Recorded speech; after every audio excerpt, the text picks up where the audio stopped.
बात कर लेते हैं आज के स्मैकडाउन के बारे में जहां पे कोडी रोड्स, गुंथर और सैमी ज़ेन का सेगमेंट हुआ है जहां पे बात किया गया है केविन ओवन के बारे में साथ में ओबा फेमी वर्सेस गुंथर या फिर सैमी ज़ेन या फिर कोडी रोड्स इन तीनों का कन्फ्रंट तो हुआ है लेकिन आखिरकार इनका मैच होगा किसके साथ इसके दोस्तों बात कर लेंगे यानी कि बात कर लो दोस्तों आज के रात के नाइट ऑफ चैंपियनशिप के बारे में साथ ही में आज हो चुका है डेब्यू ब्लैक मुंड्रो का वो आज आ चुकी है गुलिया के ऊपर अटैक भी कर लिया है और साथ ही में दोस्तों आज मिज किट विल्सन डेनहाउजन रिंग के अंदर पगलाए हुए किट विल्सन और मिज की कहानी कैसी थी आज इसके दोस्तों आज बात कर लेंगे तो आज के स्मैकडाउन की शुरुआत हुई थी विद द ट्रिक विलियम और उनके साथीदार यानी कि लियाटी के साथ लेकिन यहाँ पे आ गए थे इंटरप्शन करने के लिए उनके opponent eight the night of champion यानी कि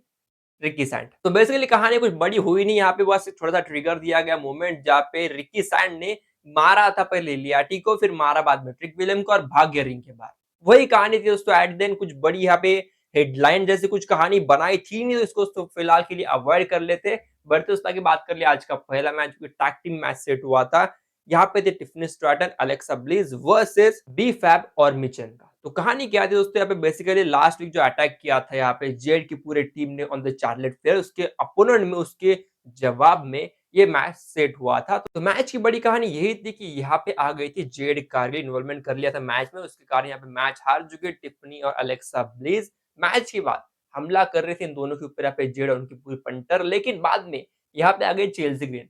और चेल्सी से बात की तो चेल्सी ने यहाँ पे आने के बाद केंडो सिक्स से पहले बी5 को और हमला किया मीचेन आई थी हमला करने के लिए लेकिन उसको कन्फ्रंट किया उसको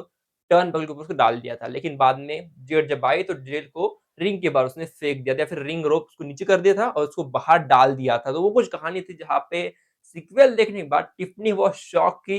यहाँ पे 2-on-1 सिचुएशन यहाँ पे चेल्सी ने हैंडल कर लिया so that was a moment जहाँ पे हंस रहे थे ये तीनों मेंबर यानी कि टिफनी चेल्सी और साथ ही में यहाँ पे थे एलेक्सा ब्लिस तो वो कुछ कहानी यहाँ पे दिखाई दिया था जो कि फनी हुआ एट द एंड ठीक है बढ़ते दोस्तों आगे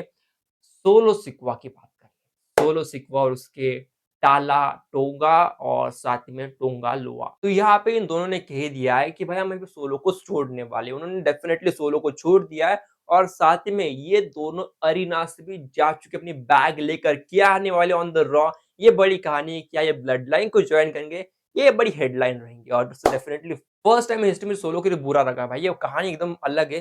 सोलो सिक्वा मतलब उसके फैमिली ने छोड़ दिया एल नाइट ने फिर बाद में मना कर लिया और बाद में रॉकी कीज ने उसको मना कर लिया सो वो कहानी ऐसी जहाँ पे सोलो वाज अलोन फील हुआ है सोलो के लिए आज के पूरे शो में और चांट भी अच्छा था सोलो के लिए वो दिखा भी दिया सोलो सिक्वा इन देयर लैंग्वेज कैसा कह रहे वो सुनने में बढ़िया फील भी हुआ था दोस्तों आगे बढ़ते वैसे कंटिन्यू करते बात कर ले दोस्तों आगे जो मैच था फेक्शियम का एक मेंबर था वर्सेस रे Phoenix for the triple A cruiserweight championship का जहाँ पे जीत चुके रे फिनिक्स तो बड़ी कहानी यहाँ पे थी नहीं बढ़ते दोस्तों आगे बात कर ले सोलो सिकुआ और साथ ही में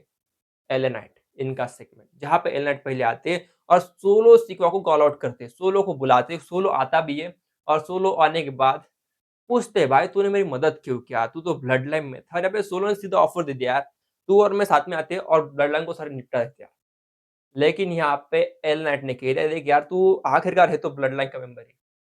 मुझे पता है भाई जैसे जहाँ पे जे ने किया जैसे यहाँ पे जिम्मी ने किया सेम वही होगा तू भी उसको बाद में ज्वाइन कर लेगा ठीक है ना तो मुझे इस चीज में मत खींच मैं अकेला हूँ मैं जानता हूँ लेकिन फिर भी मुझे तेरी जरूरत बिल्कुल नहीं है ऐसा बोल के वो चले गए और solo was shock at that moment कि ये अकेला होने के बावजूद मुझे ज्वाइन नहीं कर रहा और मैं फिलहाल अकेला हूँ उसको फील हो रहा है इसका दोस्तों सोलो का एक और सेगमेंट होता है बैक स्टेज के ऊपर जहाँ पे आते हैं रॉकी कीज और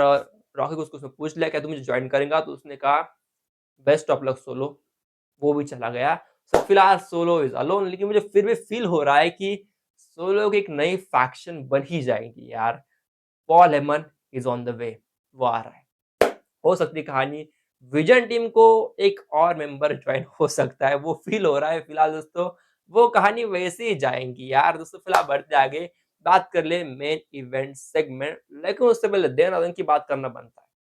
डेनहाउज़न रिंग के अंदर with the Miz and kit Wilson वहां पे आ गए थे लॉस गार्जा मारा पहले किट को और साथ ही में मिज को लेकिन बाद में आ गए यहाँ पे मैट कार्डोना तो मैट कार्डोना आ गए यहाँ पे मदद करने के लिए डेनहाउज़न की, तो बाद में मैच ऑफिशियल हो गया डेनहाउज़न और मैट कार्डोना वर्सेस लॉस गार्जा, जो जीत चुके हैं भाई हमारे डेनहाउज़न। डेनहाउज़न यहाँ पे कर्स केलं लॉस गार्जा को और उनका जो पायरो था एट द टर्नबकल या फिर पोस्ट के ऊपर, वहाँ पे वो उनके मुँह के ऊपर आ गया। रोल ऑन किया, पिन किया, मैच को एकदम आराम से जीत लिया यहाँ पे डेनहाउज़न और मैट कार्डोना ने। वो थी at the end of the story जो ठीक लगा आज। और ऑब्वियसली ये कहानी बार-बार आ रही है तो थोड़ा बोर भी हो रहा है, लेकिन ओवरऑल दोस्तों जब देखते हैं लाइव तो अच्छा लगता है, बाद में उसको फिर से रिपीट करेंगे आपको बोर ही होने वाला है डेफिनिटली। बट दोस्तों आगे मेन इवेंट सेगमेंट की बात कर लेते हैं। यानी कि यार इसकी बात कर लो यार, यहाँ पे आ गए पहले कोडी, बाद में आ गए सैमी ज़ेन, बाद में आ गए गुंथर, तो ऑब्वियसली कहानी में थोड़ा ट्विस्ट तो आ गया। पहले दोस्तों बात कर ले कोडी की, तो कोडी आ गया कन्फ्रंट किया सैमी को। सैमी से तो बात करते एक बात कही, एक लाइन कह दी जो कि थी भाई केविन ओवन की। उसने कहा एटलीस्ट केविन ओवन ने मेरे पीठ पीछे हमला नहीं किया। वो तो बस मेरे सामने आता, सामने ही हमला कर लेता, लेकिन तू तो भाई पीठ में खंजीर खोप रहा है। तो यहाँ पे ऑब्वियसली केविन की जब बात किया ना तो सैमी वाज़ वेरी फ्रस्ट्रेटेड कि भाई तूने केविन की बात कैसे किया? तू और केविन दोस्त नहीं है, तो तू उसकी बात ना कर तो ही अच्छा है। अगर तू बिलो द बेल्ट जा रहा है, तो मैं भी जाऊँगा यार। तू अगर मैं नहीं होता ना लास्ट मैडम के ऊपर, तो भाई तू चैंपियन नहीं होता। उसने कह दिया, अगर मैं नहीं होता तो गुंथे यहाँ पे चैंपियन बन जाता। तू अपने घुटने पर बैठकर मेरी सॉरी कहना चाहिए, लेकिन तू ऐसा कुछ कर ही ना रहा। तो यहाँ पे बाद में आ गए गुंथर, तो गुंथर ने कहा यार ये देख यार कोडी ये बात सही कर रहा है। सामने ने बात एकदम सही की, अगर वो नहीं होता ना तो मैं चैंपियन बन जाता। Obviously at the night of champion मुझे किसी की परवाह नहीं। Sami Zayn as a referee मुझे तंग करता है, लेकिन एज़ अ रेसलर मेरे लिए वो कुछ नहीं है। ठीक है ना? तो इन तीनों के मैच में, हमारे तीनों के मैच में मैं जीतूँगा और बनूँगा नया डब्ल्यूडब्ल्यूई चैंपियन। इसके बाद एंट्री होती है जे उसो की। जे आते हैं, अपने जो बूम शॉट है वो सबके ऊपर मारते। फिर बाद में आ गई ओबा फेमी, वो आगे कन्फ्रंट सेगमेंट होता है जब सारे के साथ सारे के सारे मैच मेंबर यानी कि पहले सैमी नहीं सॉरी पहले गुंथर होता है, फिर सैमी होता है, फिर बाद में कोडी रोड्स, ये तीनों को मिलता है। ओवरऑल दोस्तों कहा जाए, ये तो अभी कन्फर्म है।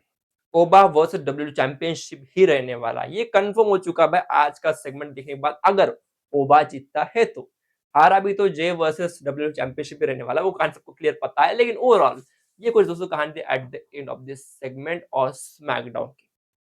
स्पॉइलर दोस्तों एक दे देता हूँ, स्पॉइलर जो कुछ हुआ है उस पूरे हफ्ते में, यानी कि स्मैकडाउन वाज़ टोटली लीक हो चुका था। जो लास्ट वीक लास्ट रॉ के ऊपर जो प्री-टेप किया गया था शो को, वो पूरा शो अगले दिन लीक हो चुका था। सो सबको पता था स्मैकडाउन पर क्या हो चुका है, तो आई थिंक आज के स्मैकडाउन की व्यूअरशिप बहुत कम आई होंगी, ये लग रहा है। फिलहाल दोस्तों अभी के लिए रुकता हूँ, मिलते हैं कल। और आज रात को है दोस्तों नाइट ऑफ चैंपियन 11:30 बजे, तो देख लेना। ऑब्वियसली 6 मैचेज़ है। मुझे फ़ील हो रहा है ये शो को 4 घंटे ज़्यादा नहीं खींचने वाले, नहीं खींचेंगे 4 घंटे ज़्यादा। तो ऐसा अगर हो गया तो मैचेज़ बहुत शॉर्ट होंगे। मेबी भाई इस बार ऐड मत दिखाओ, बहुत एड्स दिखा दिए, तो एड्स थोड़ा कम कर लो, शो का मज़ा ज़्यादा आ सकता है। फिलहाल दोस्तों रुकते मिलते हैं कल, टिल देन